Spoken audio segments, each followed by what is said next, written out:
Houston Station on Space to Ground. Welcome to Space to Ground, your weekly look at what's happening on board the International Space Station. I'm Nicole Cloutier-LeMasters. Right now, 7 tons of food, fuel, and supplies are bound for the space station. The European Space Agency's 5th and final automated transfer vehicle launched Tuesday night from French Guiana. ATV Vive, named for the father of the Big Bang Theory, Georges Lemaitre, is currently on a 14-day trek to the station with docking scheduled for August 12th. NASA astronauts Steve Swanson and Reid Wiseman were back at work with more spacesuit maintenance. The duo performed water leak inspections and a scrubbing of the suit cooling loops. They also measured conductivity of water samples taken from the loops to ensure they meet operational specifications. Swanson then collected tools in preparation for the upcoming Russian and U.S. spacewalks.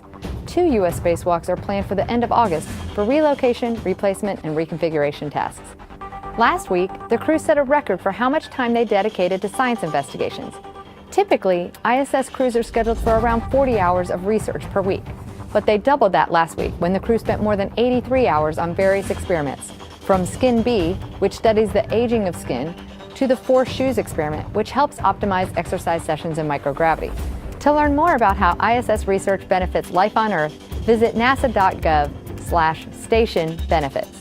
And we have a great question from a YouTube viewer this week. How long can an astronaut be outside the station?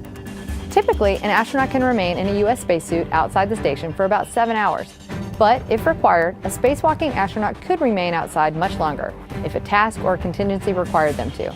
The longest U.S. EVA was 8 hours and 56 minutes, performed outside the ISS by Susan Helms and James Voss on March 11, 2001, during a Space Shuttle assembly mission. Make sure to keep sending your questions and comments using the hashtag #SpaceToGround. We'll see you next week.